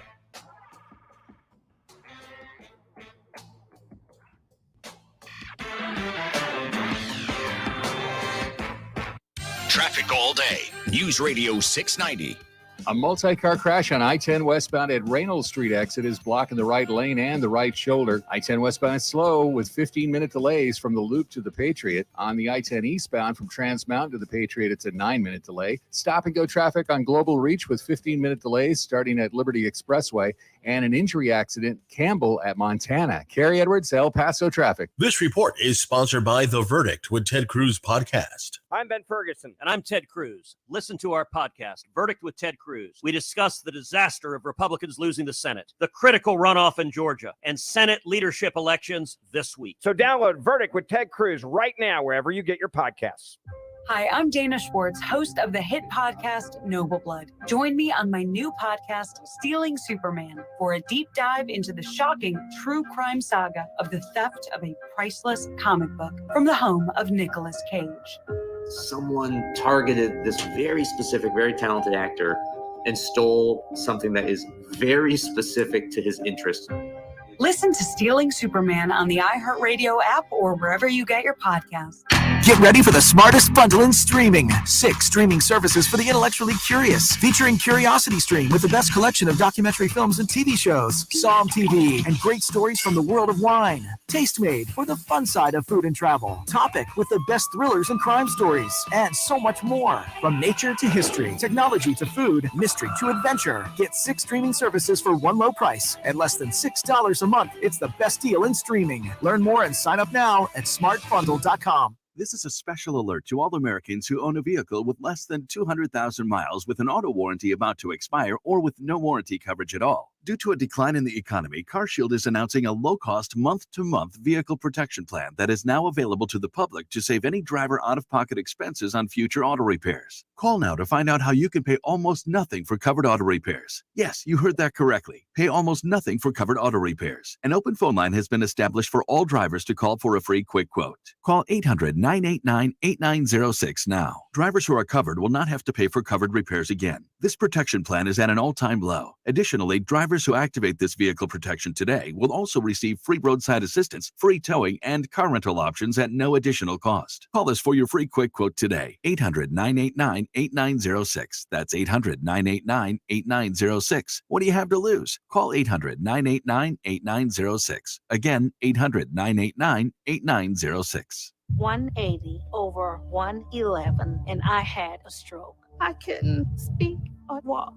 This is high blood pressure. Get back on your plan. Go to loweryourhbp.org. Brought to you by the American Stroke Association, American Medical Association, and the Ad Council. News Radio 690 KTSM. Live from the KTSM AM 690 studios, it's Talk El Paso with Andrew J. Polk. To be a part of the show, call 915-544-KTSM or follow on Facebook at facebook.com/Talk El Paso. Now here's your host, Andrew J. Polk. Thank you all so very much for joining us here for Talk El Paso, airing live on News Radio 690 KTSM. Thank you for tuning in however you may be doing so, be it on air, online, live streaming through the free and reliable iHeartRadio app, or joining us over on the various social media pages we're up on these days. Facebook.com/Talk El Paso was more or less the main one where that majority of the comments end up coming in, and the Thunderdome comments definitely set us up just about every day. But of course, we got those phone lines open now, full up again at the moment. But if you want to get your chance, the number to call is 915-544-5876, 915-544-KTSM. A lot of subjects we're discussing here, but did want to just let that some of the comments from the previous caller go away here. Of course, support free speech on this show here. But with every right also comes responsibilities, and there are a few things that we feel responsible for and that will not be accepted in any way, shape, or form on this or any of the airwaves of this program or any of the associated channels, and that includes threats, whether overt or covert, against anyone's bodily safety. I mean, sure, we talk about important subjects here, and certainly there are some that I hope people take very seriously. Whenever it comes to anything besides saying I disagree with you and to saying that you need to have something happen to you, don't care really along what lines that it is, that starts getting way too far. And as much as, there are things that, I mean, when it comes to name calling, I mean, the cat's been out of the bag on that subject ever since this country was founded, I want to say. And frankly, I take it as if you're resorting to those kind of things when it comes to a rhetorical point, you're conceding a larger one, because if it comes down to you have to resort to names, what actual substance is there left to it? But that's why, and the larger point, if anyone is going to be attempting to or calling for any kind of violence or harm to come to anyone else, or even insinuating such things along the lines of doxing, giving out of addresses or personal information of people, not going to be tolerated now or in the future. It's been pretty firm on that throughout the existence of this program. Haven't felt the need to reiterate it much lately, but, well, sometimes it makes sense to bring important things like that up. Let's go to those phone lines now. Get at least one in before we hit that next break. We do have John over in Central with us right now. John, thanks for joining us. Hello, Andrew. First of all, I'm in agreement 100% with Barbara. Okay. Okay. And also, I remember when I started listening and calling in, I did write my poems. And the reason I stopped is because of what happened to Mr. Pelosi. Barbara is right about that. A responsible person sees the error of his fault or whatever it is, and does better. And I got to admit, I did do that. And Barbara is the one who really opened my eyes to that. Okay, points this afternoon. First, I'd like to respond to a caller from yesterday's program. Okay. And the second point would be introduce a new topic to discuss. Okay. Yesterday, a caller, I think he's from Central, objected to the term illegal alien. I went to the library this afternoon and looked through a couple of these books. I think they're called NOLO. I think NOLO is a series of law books or law information for the layman. Okay. One out called How to Get a Green Card. I flipped it and read a little bit. There's the words are in there. The words are the illegal, alien, undocumented, other terms. I think you mentioned this yesterday. You said that that's the legal parlance or the legal language of this situation with the border. Okay. If I was an illegal alien that came up from Guatemala, I wouldn't care if anybody called me an illegal, an alien, whatever the word is, or undocumented. My main goal would be to get here, come across the river, stay here, and that's it. That's my two main goals. If I was one of these unfortunate persons who come across that are doing whatever they need to do. So, there is words that I object to. In Spanish, it's the M word, and most people know what it is. And the other word in English is the W word. I never use it. And I was to find a person in my conversation using those words. I would say, that's not a good word. That's not that. Those are the two words that I would object to. Okay. Well, what are your thoughts on that? I mean, the language that we use definitely informs what we actually end up conceiving of. I mean, the way we even have language exist is often a reflection of how we perceive reality. I mean, there's the phrases that go around that, Inuit and native peoples of the Arctic Circle and like Canada may have so many different words for snow or that kind of thing. And it's a reflection on the reality that they have around there here. So when we start using anything less than correct terminology, I mean, even beyond when it comes to the immigration issue, we've talked about this in terms of, education of children on necessarily their own bodies, that if we're doing it out of a discomfort, giving them like, essentially more pleasant phrases than we might want for the actual anatomic nature, we might be doing them a disservice by not giving them the words and phrases they actually need to know to report what's going on with them. So that's why language here, more than just a rhetorical device. I mean, people can use inflammatory statements if they want to make a point here, but if you're relying on that to make a point rather than what the actual implications and parts of them are, it ends up being a much less strong point. It ends up being incredibly less convincing here. So yes, using terms such as illegal immigrant, migrant, unauthorized crossing, all these things, they have their place and their time here. But yeah, if we're going just straight for referencing those words that I think I take your meaning, and I'm certainly not going to try to repeat on my own, as the way to describe people, that's just showing a lack of respect both for the basic humanity of people, because there's a certain level that we do have to recognize here, even if we may disagree with them or the actions that are being taken. Anything less than saying that that these are humans, but then we have to deal with the issues coming from it, is just not reasonable at its very basic standpoint. Okay, I'd like to introduce a new topic of discussion. I'll continue next Friday and the following Friday, since we only have 5 minutes or so with me. This is what the topics I'll be discussing: the FTX scam, the cryptocurrency, and the Democratic donor. There's a man by the name of Sam Bank Pride. All that is Fox is covering it. I don't see anybody else, MSN or CNN, covering this story. It's going to be a big story. Two terms that I like to introduce, and next Friday I'll expand on it. One is effective altruism. Okay, it's a social movement. I heard this on Glenn Beck. He did a good story on this. And then the second term, utilitarianism. Let me just do real quickly, and I'll get off the line.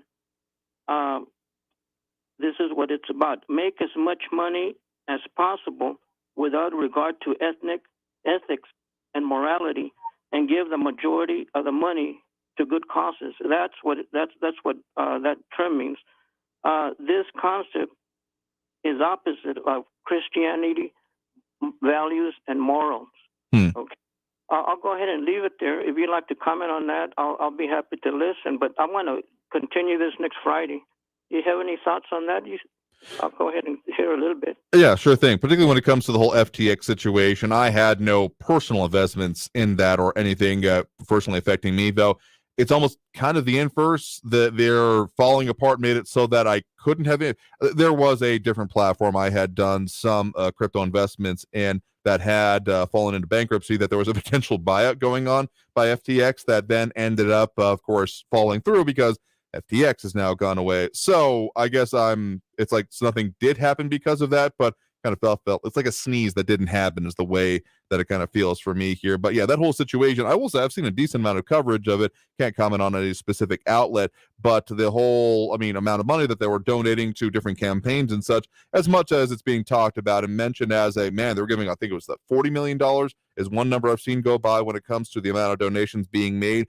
Sure, that certainly raises eyebrows, but also I gotta say, if amount of donations from any financial institution is causing concern when it comes in those kind of amounts, I'm going to need you to also be paying attention to the way that traditional economics outlooks and banking enterprises end up, let's just say, trying to get their will done in law. All this money was going to the Democrats. That's the main point. Yeah, but sure. I'll next Friday. Okay, Andrew, thank you. Sure thing. Appreciate the point in the call. You have a good one there.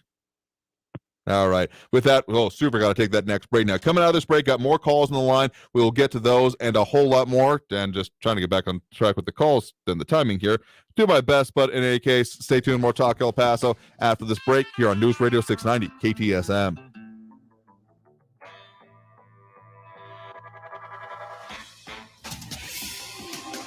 El Paso's News Radio 690 KTSM.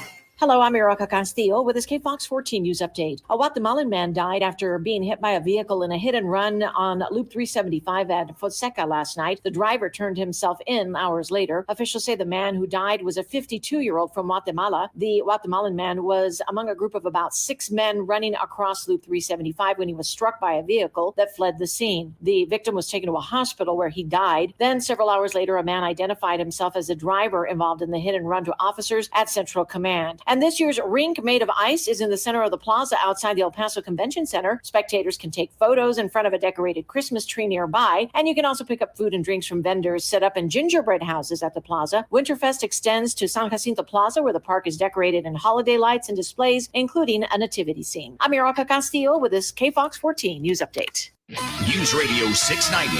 Traffic all day. A crash is blocking the right lane on the I-10 westbound at Reynolds, causing a backup. 26-minute delays on the I-10 westbound from the Loop to the Patriot. I-10 eastbound from Trans Mountain to the Patriot's a 15-minute delay. Downtown Paisano Drive is slow from Santa Fe to Washington Avenue with 17-minute delay. And road debris is blocking the center lane on Joe Battle Boulevard northbound at Pelicano. Carrie Edwards, El Paso traffic. From the KFOX 14 Severe Weather Center, this is Chief Meteorologist Sandra Diaz. The weekend is finally here, and it looks like it's definitely going to remain cold. In fact, even colder, because we've got another front coming in, and that one combined with a little moisture is actually going to give us a shot at some isolated light rain or light snow showers late on Saturday into your early Sunday. Log on to kfoxtv.com for your latest forecast. This report is sponsored by the Our American Stories podcast. Do you know who Eli Whitney is? Well, he's sort of Steve Jobs before Steve Jobs. Be sure to catch this week's edition of Our American Stories on the iHeartRadio app, on Apple Podcasts, or wherever you get your podcasts. For the local issues and discussion you won't get anywhere else, turn to Talk El Paso, weekdays at 4 right here on News Radio 690 KTSM, brought to you in part by the El Paso Community Foundation. Sound off on what matters to you, Monday through Friday, 4 to 6 p.m., and let's talk El Paso. You wash your hands, you brush your teeth, but what about the nose? How do you clean your nose? With Navage. Navage uses powered suction to pull saline in one nostril, around the back of the nose, and out the other nostril, flushing out allergens, mucus, and germs. And it's why cleaning your nose, the body's air filter, is the next evolution in daily personal hygiene. People try Navage for lots of reasons: sinusitis, colds, allergies, snoring, things that make it hard to breathe through your nose. But over time, they find that cleaning their nose makes them feel better, a lot better. Over 3 million Navage users have written more than 100,000 reviews, averaging 4.7 stars, saying, "Best product I've ever used," and "Amazing, I love my Navage." Navage helps you breathe better, sleep deeper, and snore less, but the biggest payoff is improved health. Navage is good personal hygiene and can help you stay healthier. At Walmart, Walgreens, CVS, Rite Aid, Target, and online. Navage, N-A-V-A-G-E, clean nose, healthy life. Red Pilled America is a storytelling show for patriots. We're the antidote to the one-sided narrative infecting most other entertainment shows. Listen to Red Pilled America on the free iHeartRadio app for great stories that'll entertain you without the wokeness. That's Red Pilled America. This report is sponsored by the Red Pilled America podcast. Next Thursday, you will be caught in an extreme flash flood.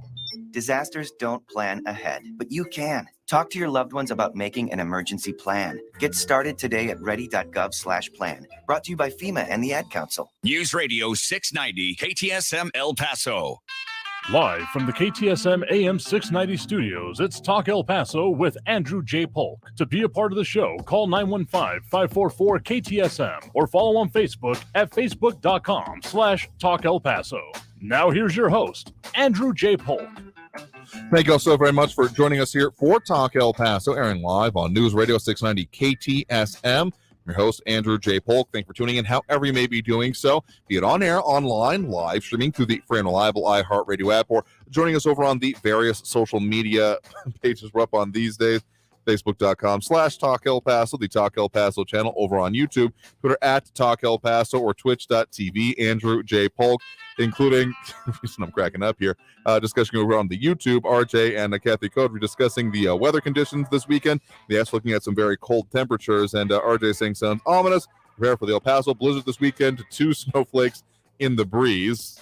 Yeah, potentially. I got the Codry saying couldn't remove the hose from the faucet, so covered in a blanket just in case. I mean, yeah, do worry about those pets, pipes, people, plants, all those P's as we get into those potentially freezing temperatures. Probably looking more for Las Cruces in that part of our listening area, but potentially for El Paso as well, depending on it here. So, yeah, take care of those things and people and otherwise important to you out there as we get to this weekend here. But let's get to a few more calls on the line here as we try to squeeze in things before we get to that weekend here. So we do have Jerry on the northwest side with us here right now. Jerry, thanks for joining us. Well, thank you for taking my call, Andrew. Sure thing. What's on your mind? Well, we're having a good discussion today. I want to address Frankie. Frankie, the privacy thing argument was used for both abortion and for homosexual marriage. So privacy is something that even the SCOTUS approves of and says it's very important. And I also want to address Raul. Raul, if Joe Biden gets his next request approved through this Congress, it will end in January. We will spend over $1 trillion, not billion like we did in Afghanistan, over $1 trillion in Ukraine. So it's not the Republicans that are spending that money. It's the Democrats. And then I want to address your other caller that had said that only the right-wing people, media, have made marijuana an evil thing. According to the internet, the first 5 that come up when I did a search says reports on marijuana harming brain development. First one was from an NIDA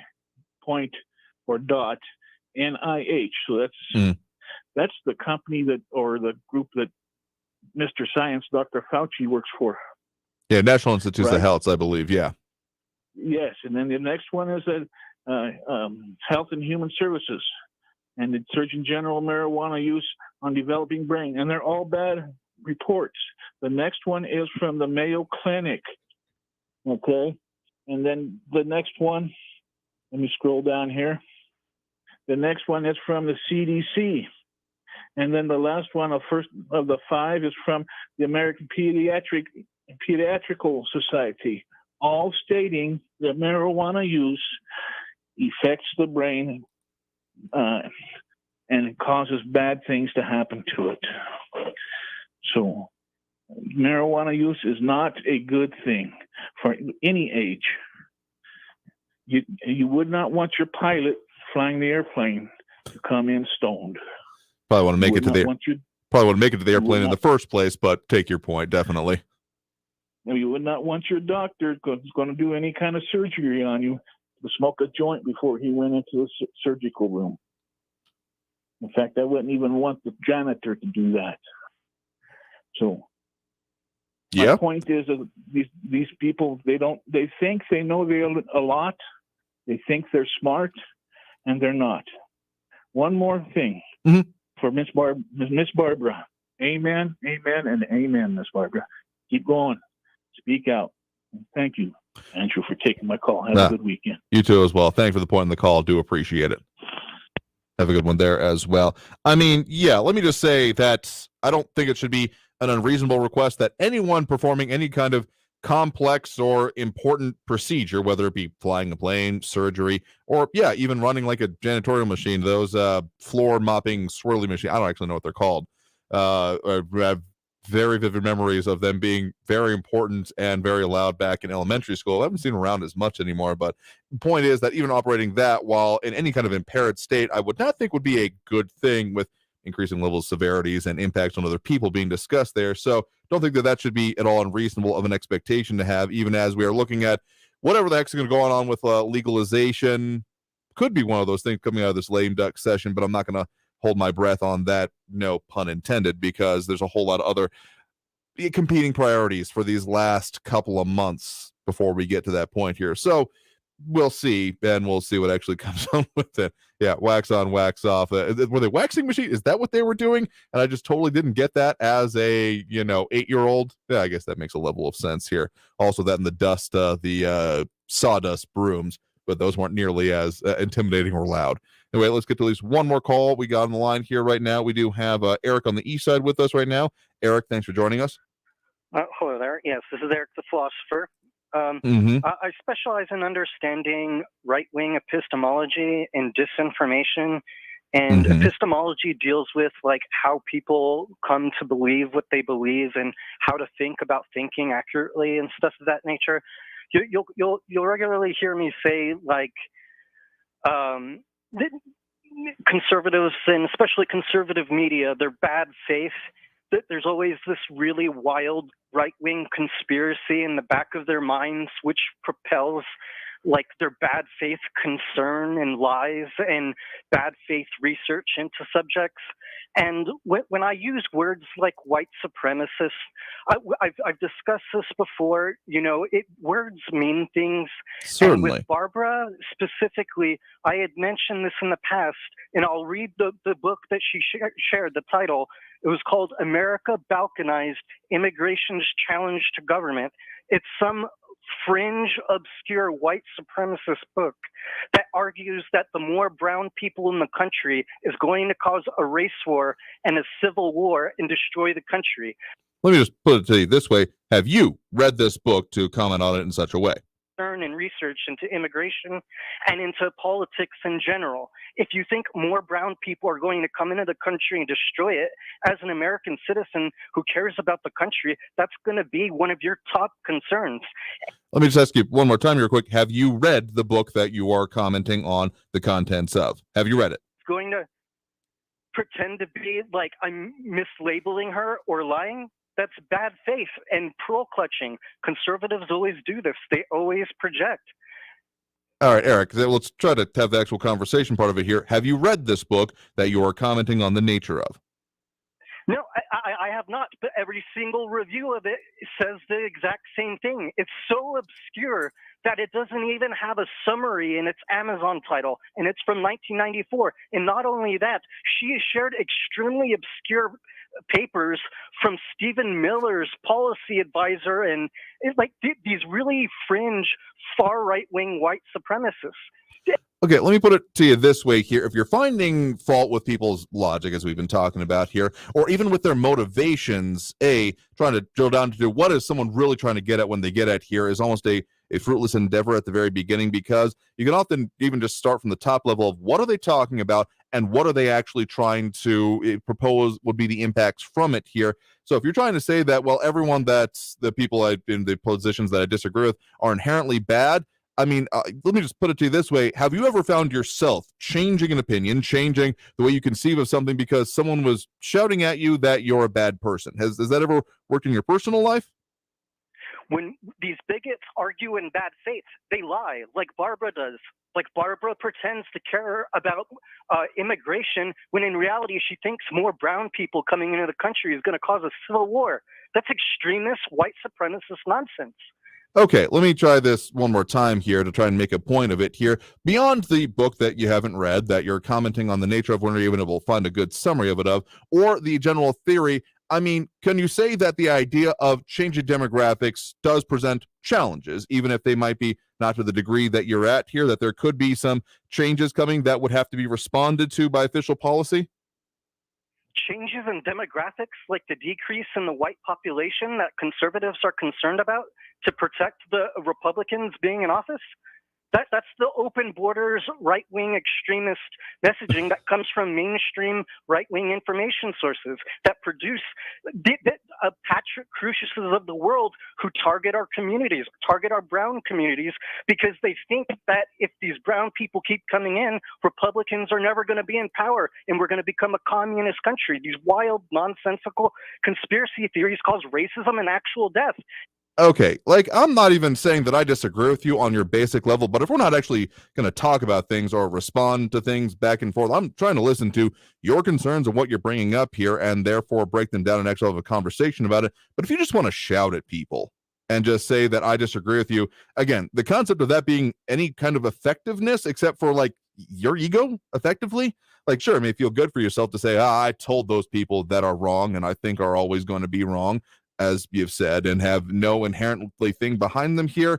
I mean, sure, yeah, but you also, there's plenty of other places online where you can just flame other people. You want to talk about the issues and the things that affect us here, because, I mean, as much as I find myself opposed to the idea of balkanization and anything coming from it, there are certainly out there, though, that are pushing those ideas, whether it become from the whole idea of a white ethno-state in the Northwest, or even some of the concepts whenever it comes to the Reconquista and Aztlan. Like, these things do exist as concepts and find myself opposed to almost any implementation as when they're discussed there. So appreciate the point in the call for what it's worth, but I think you're going to find that your time may be better spent actually discussing the issues as opposed to just shouting at people. I don't know. I'm not trying to tell you what here to do. I'm not a cop, just a radio show host, but good luck with it. Best I can tell you.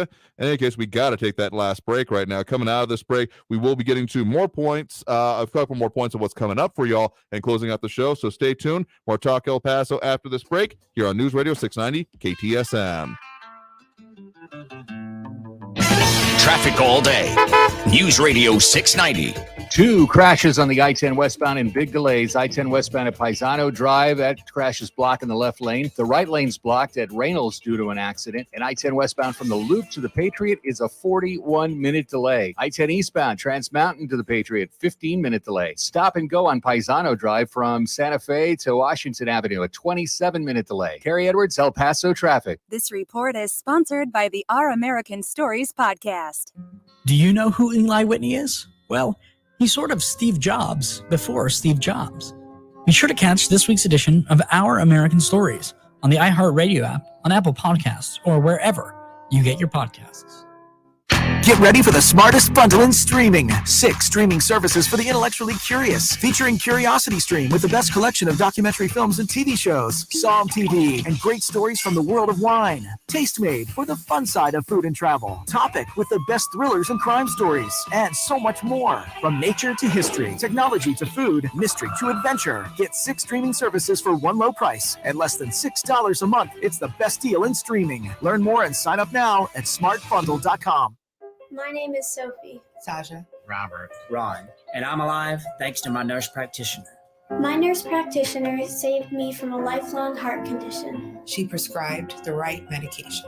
My NP diagnosed my multi-organ failure. My NP listens. She saved my life twice. And I will always be grateful. To learn why millions of people choose NPs, visit us at wechoosenps.org. Paid for by AANP.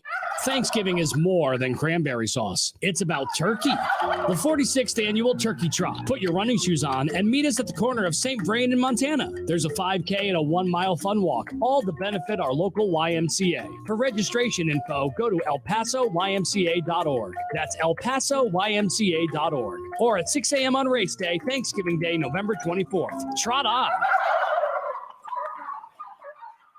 El Paso's News Radio 690 KTSM. Live from the KTSM AM 690 studios, it's Talk El Paso with Andrew J. Polk. To be a part of the show, follow on Facebook at facebook.com/Talk El Paso. Now here's your host, Andrew J. Polk. Thank you all so very much for having joined us here for Talk El Paso, airing live on News Radio 690 KTSM. I've been your host, Andrew J. Polk. Oh, super out of time here for this program, but of course, there's the next week to come. Even though we got some, like the holidays coming up, and or at least this one starting for next week. Yes, Thanksgiving is impending, so we'll talk about the schedule for that next week. Don't forget to tune into the El Paso History Radio Show, airing tomorrow, 10 to noon, on News Radio 690 KTSM, an encore presentation of the Mount Cristo Rey Restoration Committee and what's going on with the pilgrimage this year. It's happening tomorrow, spoiler alert, but get into some of the details behind it there. And we'll keep talking about all the things that we do here, but I want to thank you until we're back with you all next week. In the meantime, have a good weekend there, but also stay safe out there. Look twice for motorcycles and out on the road, and have a great weekend. We'll see you all next week. Traffic all day. News Radio 690.